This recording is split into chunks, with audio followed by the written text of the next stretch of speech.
মমতা মামাটি মানুষের কথা বলে ক্ষমতায় এসেছিলেন, আর এটা মোল্লা মাদ্রাসা ও মাফিয়াদের সরকার তৈরি হয়েছে। মঙ্গলবার পূর্ব বর্ধমানের রসুলপুরে বিজেপি প্রার্থী অসীম সরকারের সমর্থনে জনসভা করতে এসে এমন কথা বললেন কেন্দ্রীয় স্বরাষ্ট্রমন্ত্রী অমিত শাহ। বলা যায় তুষ্টিকরণের ইস্যুতেই বারবার মামাটি মানুষের সরকারকে বিঁধলেন অমিত শাহ। তিনি বলেন, মামাটি মানুষের সরকার যদি ফিরিয়ে আনতে চান তাহলে নরেন্দ্র মোদী সেটা করতে পারবেন। তিনি জনগণের উদ্দেশ্যে বলেন, আপনারা মোদিজিকে 18টি সিট দিলেন এবং দ্বিতীয়বার প্রধানমন্ত্রী বানালেন।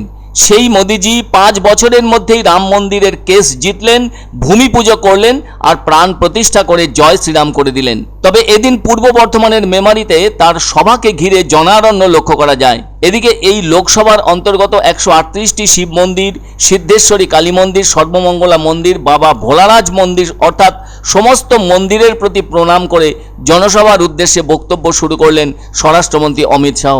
তিনি জোরের সঙ্গে বলেন, এই লোকসভার নির্বাচন দেশ গড়ার নির্বাচন।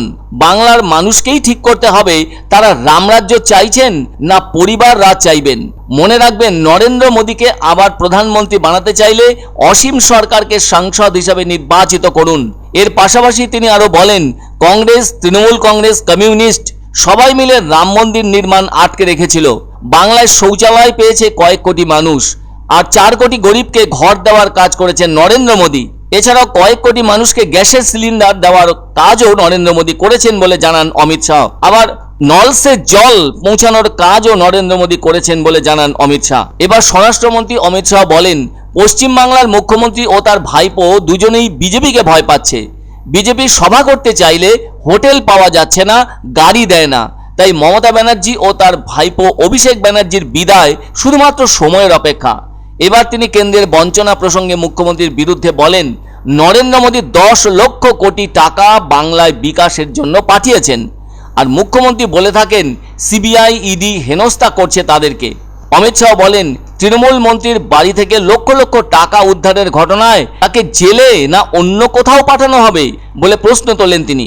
এছাড়াও সন্দেশখালী প্রসঙ্গ উল্লেখ করে তিনি বলেন, সন্দেশখালীর ঘটনা দেশের অন্য কোনো রাজ্যে দেখা যায় না। সুতরাং সন্দেশখালীতে যা হয়েছে আর সেই ঘটনার সঙ্গে যারা জড়িত তাদেরকে জেলে পাঠানো উচিত। কেন জেলে ঢোকানো হয়েছে বলে কটাক্ষ করেছেন রাজ্যের মুখ্যমন্ত্রী। অথচ বাংলার সীমান্ত দিয়ে অনুপ্রবেশ বন্ধ করা উচিত, কিন্তু রাজ্যের মুখ্যমন্ত্রী মমতা বন্দ্যোপাধ্যায় তা চান না, কেননা তার ওটাই ভোট ব্যাংক। ওই নিয়ে উনি ভোট ব্যাংকের রাজনীতি করে থাকেন। বাংলায় যারা যারা হিন্দু ও জৈন শরণার্থী এসেছেন তাদের নাগরিকত্ব পাওয়া উচিত, কিন্তু মুখ্যমন্ত্রী সিএ এর বিরোধিতা করছেন। মুখ্যমন্ত্রী শুনে রাখুন, আপনি সিএ নাগরিকত্ব দেওয়ার যে আইন সেটা আটকাতে পারেন না। যাদের ঘর নেই এরকম 3 কোটি গরিব মানুষকে ঘর দেবেন প্রধানমন্ত্রী। পুরো দেশে বিকাশ হচ্ছে, কেবলমাত্র বাংলা পিছিয়ে পড়েছে। অমিত শাহ প্রশ্ন তোলেন, কাশ্মীর আমাদের কিনা, 370 ধারা ওঠা উচিত ছিল কিনা। এই মমতা বন্দ্যোপাধ্যায় বলেন 370 ধারা তোলা যাবে না, ওনার কথায় দেশ চলে না। দেশের জনগণ চান কাশ্মীরে ভারতীয় তেরঙ্গা आकाशे उड़ूक। ये ममता दीदी माँ माटी और मानुष की बात कर आई थी और सरकार बन गई मुल्लाओं की, मदरसों की और माफियाओं की सरकार। माँ माटी मानुष की सरकार अगर वापिस लाना है तो केवल और केवल नरेंद्र मोदी ला सकते हैं।